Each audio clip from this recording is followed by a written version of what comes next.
and we're at Wren High School. We're out in the field house with head football coach Jeff Tate, and they just recently went to Columbia and did something this high school has never done in its 60-plus year history, and he's going to tell us all about it. Honestly, I don't consider the position I have as a job. I think this position is a calling. Mm-hmm. I think it's a lot like, my pastor and I, we've talked many times about the similarities that a preacher and a teacher and a coach have. And I'm certainly not comparing myself to him, I promise you. But, we do have a lot of challenges day in and day out with the different environments that our children are raised in, the challenges they have, the home makeup, and now, unfortunately, in our society, there's unfortunately so many kids who come from broken homes, and some that are in situations that none of us could really understand until we have to deal with those situations or help them deal with them. And a lot of times in our profession, in education, and many of our teachers, I think our young teachers are discouraged from going into education because the challenges that you deal with, it's not necessarily so much with the kids, it's so much more with the parents and dealing with them, because they want you to have discipline, they just don't want their child to receive it. And a lot of times those kids who need discipline so that they can understand right from wrong and how to treat people and how to work with people, those are the kids who, once they learn it, are the ones that hang on to it the longest. And we've been very fortunate in this community, and I've been here my whole life, and I've worked in other places, but this community is still as pure and as wholesome and Bible believing as anyone, but we, like anyone else, still have problems as well. But I think that we're unique in the fact that the Wren community, our school is pretty much the center of this area. We don't have a city, and if we have a parade, it's around Wren Middle, Wren Elementary, and Wren High School. A lot of the activities that occur here is centered around athletics. A lot of our alumni and a lot of my friends that I grew up with and a lot of the people that I still see and associate with in this community have been here pretty much forever, and they still love and care about Wren High School. And it's very, I guess, rewarding to see that they still have that connection and that desire to be a part of the community. And we still have many people who've played different sports who come and still support us. And I get to see a lot of those folks, which is a lot of fun on many occasions. So, for me, very nice to still be in this community. And my family grew up here. My wife and her family grew up here. And, that's pretty much what we've known our whole life. The schools you went to within School District 1, you started at elementary where? Well, when I first started, I was at Concrete. And while I was there, we had a vote to select what the nickname was going to be at Concrete. And I think I was first or second grade. And the Concrete had already been in existence for several years. And I don't know why that came about, that they wanted a nickname. But they voted on as Concrete Crickets. That was not my vote. Okay, I'll have to tell you. I voted for the Colts. I wanted Concrete Colts because Baltimore Colts, John Uniqueness was my favorite player at that time. And that's what I wanted. But my vote obviously was not, part of the majority. But anyway, I went to Concrete, and then in the 70s, early 70s, the schools consolidated. And Wren High School and Spearman High School consolidated. So I went to middle school at Spearman. And then the new high school was being built at that time. I say the new high school, which has been there since 1972. It's not so new anymore. So when I started high school, I went to currently the school that we go to now. At Wren High School. Correct. In junior high, I played football and basketball. That's where I first started playing organized. Now, I played coming up, but we didn't get to play until you got to the middle school when it was organized football. And when I first started playing, I played tight end and defensive end. I didn't care where I played. I was getting to play football. I loved it. Didn't matter to me. And then in my 8th grade year, Buddy Nelson was the head coach at that time, and still a dear friend. And he got us all out there. He said, "All right, y'all start throwing." And when it got to me and I threw, and he said, "Stop." I thought I'd done something wrong. And he said, "You're going to be our quarterback." I said, "Okay." I didn't really know what I was getting into. And all those years later, I found out that it was a little more than just the name quarterback that went with it.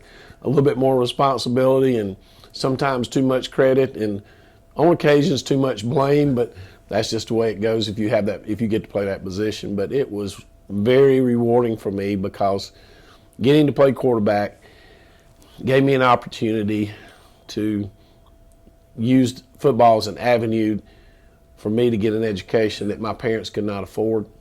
But when I got to high school, continued to play football and basketball, and I played baseball and ran track. Now, I'm not going to say I was good in any of them, but it kept me busy, and that keeping me busy probably kept me from getting into some other things. And today, I still encourage our kids to be multi-sport participants. I think it helps you develop different skills for different sports, and I think that has been one of the things that maybe has helped some of our kids here at Wren High School to be successful.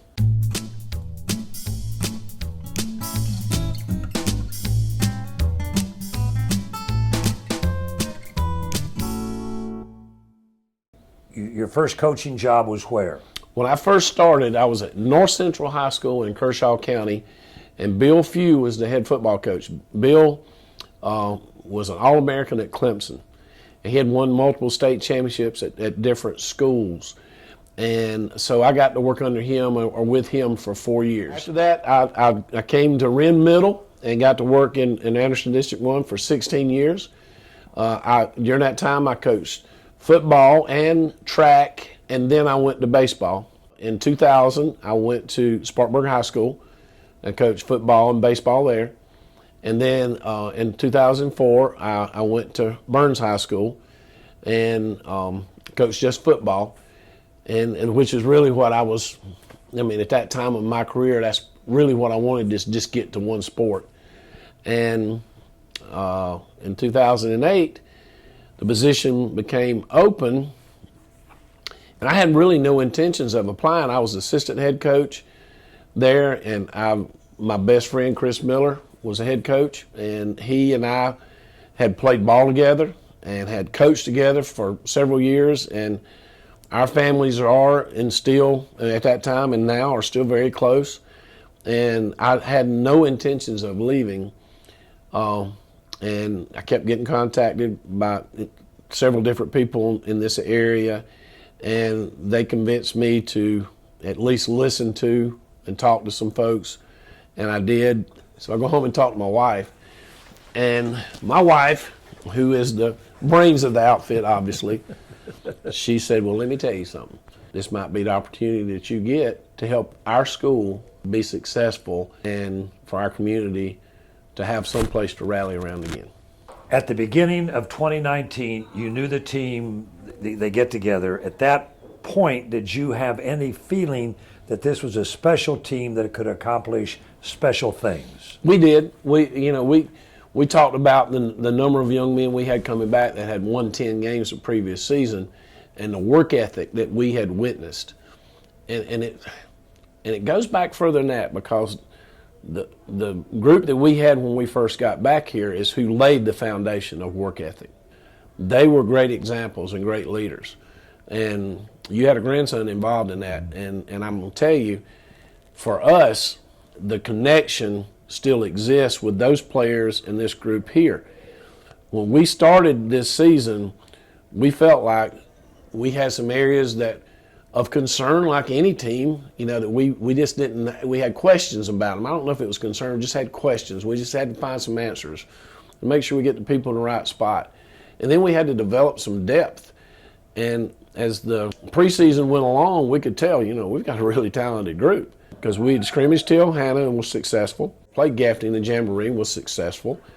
And so I felt like, if we can hang with those guys right there with the number they've got coming back, success they've had in their program, then that's an indicator. That doesn't guarantee anything. And so, our guys have always trusted us, which is one of the things that we want to instill in them is be able to trust one another, trust your teammates, trust your coaches trust them as well, so that when we're involved in desperate times and times maybe of great concern, especially to the crowd, that we don't panic, that we know that we have something we can rely on, and that's one another. And so we go down to the first game in Camden County, Georgia, and we're down 37-7 at half. So this is a time to find out. There was no better time to find out if what we were saying to one another, if what we say is important in our program did really exist. And we found out that it did, because going into the third quarter, we're behind by 7. And we make a run at a 7A school in Georgia who is one of the best programs in Camden County, Georgia, that Georgia has to offer. And we ended up getting beat 52-44. Now, getting beat by 8 points by them, that group was tough, because we had a chance. We were going down to tie it up. We turned it over. But our kids showed so much resolve and care for one another during that second half that I knew we had a special group. I knew that if we could do that to them, that we were going to be okay with the group that we were playing. And when we played the rest of the season, our kids never felt like that anybody could put us away, that anybody would run off and leave us. So we always felt like we would be in the game. And we were very explosive on offense, but a lot of that had to do with the fact that we finally had a group of young men on defense who were fast and tough and knew their assignment and played well together, played with a lot of heart, a lot of emotion, a lot of passion, and they genuinely cared about one another. They communicated. All the things you have to have with groups of people, whether it's a small group or a large group, those things that you need to have existed. And for us, to win a state championship is far-fetched in a lot of people's minds. But we talked about it from day one. I told them, I said, guys, if we do what we're supposed to do, we'll play for the Upper State Championship on Wren High School field. And when we walk off that field for the first time ever hosting the Upper State Championship, we're going to play for a state championship, and then we're going to go win it. But we have got to believe that that's going to happen. Well, for the first time in our history of Wren High School, we got to host an Upper State Championship, and we won it. And then for the first time in Wren High School history, we get to go play for a state championship, and we won it. It wasn't because that's what I said would happen, because that's what they believed would happen. And they believed, again, in one another. And a lot of people get caught up in thinking you have to have all these exceptional stars. If you look on our squad and look at the people we have, and you actually put our team out there and put them beside another group of teams that we played, and you looked at them and you say, well, this team right here is going to win. That team's not going to win. If you just looked at it as far as the sizing up. But what you couldn't see was what was inside, in their heart and in their heads, and the belief that they had, and the caring, genuine love that they have for one another. I could tell them the sun was going to fall, and they'd start ducking. I know that sounds far-fetched, but they pretty much believed anything I would tell them. And if they told me something, I'd believe them. You don't always have that with all the team members. That's what makes the group special. We've got kids who are not perfect, and we've got coaches that are not perfect. We've got people in all professions that are not perfect. But it does take a special group to trust and believe in one another. And that culture that has been here, that has started and grown, gives us an opportunity to be successful. It never guarantees it. Because, to give you an example, we had a young man who's our starting offensive lineman who got hurt in the 5th game, and so he don't get to play any of the region games, and he's a 3-year starter, and we were concerned. Now we're devastated. What are we going to do? And we had someone to step up, and it wasn't the group that we thought we were going to have. We had to have someone else. So I think what it did was reveal to us all that given opportunities that we're going to have young men that are going to do what they're told to do, what they're coached to do, and they're going to play the game for someone other than themselves. And when you get that kind of effort and that kind of belief, and then you get the support that we've had, and we've had it not just this season, we've had it in previous seasons as well. But and the alumni that's associated with it during my era, before my era, after, when I was coaching, when I wasn't coaching here, still connected to the school and community. It meant, and I hope they felt like that they were a part of it, because it wasn't just this group that won it. It was our school and our community that won it. And I certainly hope that they enjoyed it as much as I did. And, I don't know if we have to wait 62 more years for another one, I won't be around for it. But I can tell you this, at least I got to witness one of them, and I got to see it, and I'm just so thrilled for our school and our community that they got to be a part of one as well. In Columbia, playing Myrtle Beach, at what point in that game did you kind of say, okay, I think we've got this? Paul, I have to be honest with you. I knew after we beat Ridgeview that we was going to win state championship. Wow. And I know that is a statement, and I certainly hope it doesn't come off as being arrogant, because I do not want it to be. It's just a belief I have in our kids. We had the best practice that week that Wren High School had ever had. Really? Every day. Every day. There was no more pressure. The pressure was getting there. Yeah. Now the pressure's off of you. Now you're playing now all you got to do is just go play and have fun. Yeah. Our guys were focused. The term we use is dialed in, and they were. They knew our game plan inside. They knew it as well or better than the coaches. Everything we told them we wanted them to do, they did. Now, was Myrtle Beach good? Yes, they were. Did we expect them to be anything else? They were undefeated, number one in the state, nationally ranked. And we respect them. They have an excellent coaching staff and an excellent program. But you got to remember now, we play against some pretty good competition ourselves. They're used to it. It's not like the speed of the game was a whole lot different, because it wasn't. I think it helped us in the fact that maybe we're a little bit faster than what they've been accustomed to. When I was in the 12th grade, my senior year, I had an older sister who passed away. And her birthday was July the 12th. The number I wore to honor her my whole career was 12. My favorite month of the year is December, which is 12th. This is my 12th year at Wren High School. What was the score? You know what the score was? Yeah. 35-23. We won by 12. Yeah. I can't create that. That comes from something else. And if I can't trust the person or the God that I believe in to create something like that, I certainly don't think that I or any other human could make something like that happen. When we won here against Ridgeview, I knew we were going to win a state championship. Now, I didn't know we was going to win by 12. That part I didn't know. Yeah. But when it was over with, my wife pointed it out. And she was the one who reminded me of all of those things, which I'd already thought about, except winning by 12. That had, I guess, escaped me. I just knew we had won. And I didn't really recognize it until she had pointed out, that how special that was. And it wasn't because I wore the number. It was because the reason I wore the number. Yeah, it was very special. What a good way to end. We want to thank Coach Jeff Tate, head coach at Wren High School, for their football team and for their state championship. First in the school's history, for sharing his story with us.